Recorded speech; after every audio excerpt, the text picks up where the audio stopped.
This episode of On the Record is brought to you by Weisler Engineering. Whether you need low power for occasional use or high power for the toughest jobs, Weisler's PTO drive shafts have you covered. To learn more or to find the right PTO for you, visit www.weisler.com. I'm Executive Editor Kim Schmidt. Welcome to On the Record. Here's an update on what's currently impacting the ag equipment industry.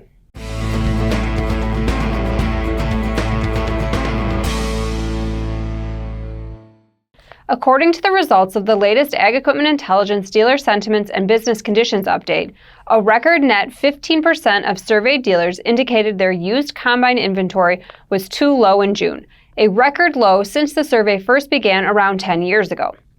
In the July survey, 12% of dealers indicated their used combine inventory was too high, 61% said it was in line with the previous month, and 27% indicated their used combine inventory was too low.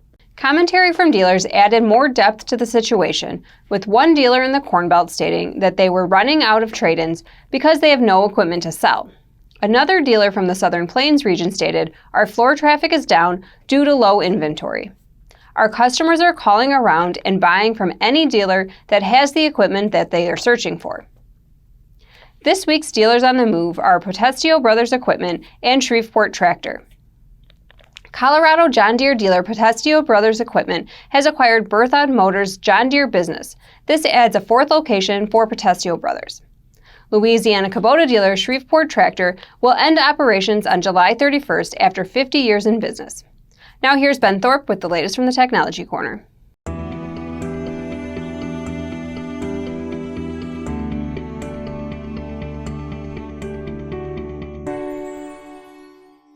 Thanks, Kim.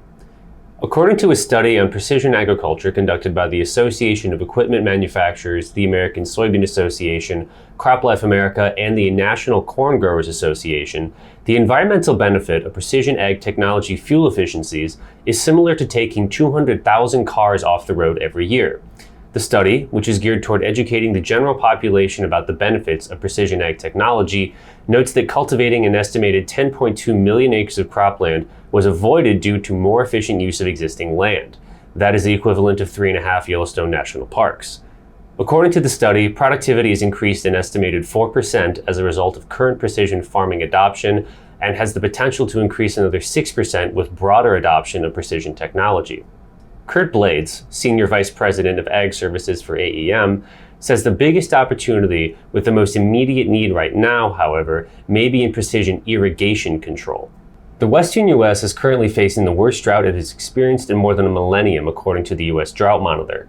Already, the combination of variable rate precision irrigation technology and soil moisture sensors is saving the equivalent of 750,000 Olympic-sized swimming pools of irrigation water per year, according to the study.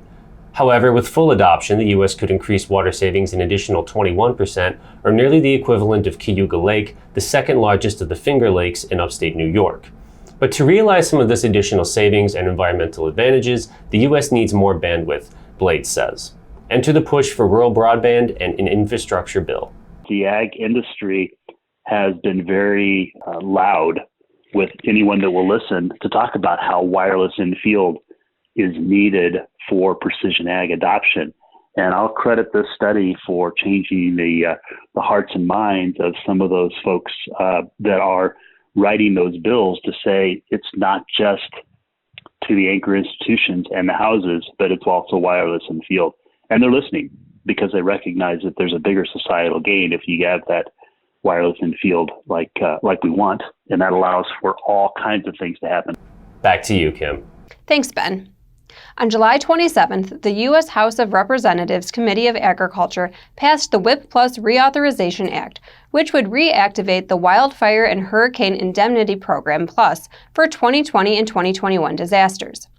The bill states it will continue the 2019 WIP Plus program as it was operated previously and has been authorized a total appropriation of $8.5 billion. Payments to farmers will be limited to $250,000 per person, while those with high-value crops will have a payment cap of $900,000. The bill will also lower the requirements for farmers to qualify for drought losses. The Wildfire and Hurricane Indemnity Program Plus originally provided payments to producers to offset losses from hurricanes, wildfires, and other qualifying natural disasters that occurred in 2018 and 2019.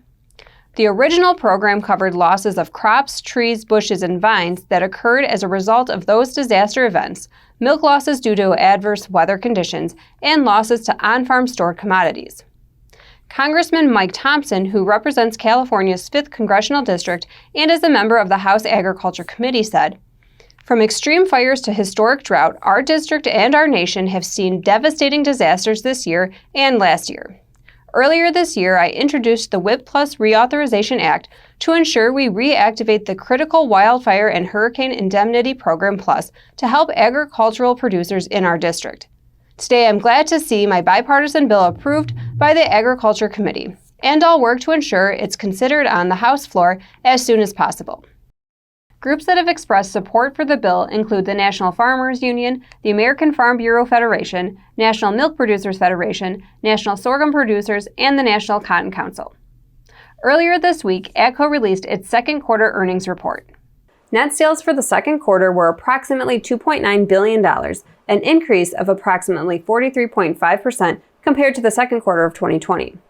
Net sales for the first 6 months of 2021 were about $5.3 billion, an increase of 33.6% compared to the same period in 2020.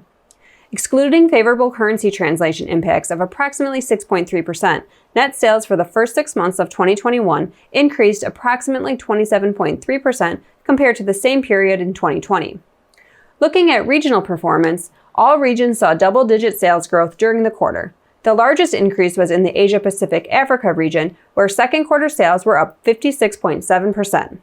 That was followed by South America at up 55.9%, Europe Middle East sales increased by 45.5%, and North American sales for the quarter were up 32.2%.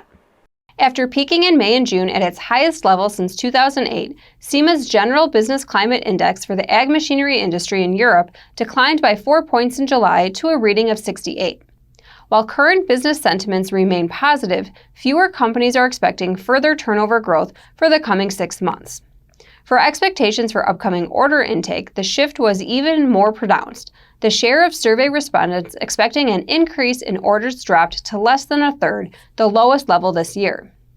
More than 90% of the companies participating in the survey expressed concerns about supply bottlenecks, while 36% of the respondents from tractor manufacturers expect a production stop due to a lack of certain parts in the coming month. Despite all uncertainties, the European industry representatives remained confident about closing the year with strong results. With regard to the full year 2021, the average survey participants' forecast for their company was a turnover increase of plus 12%.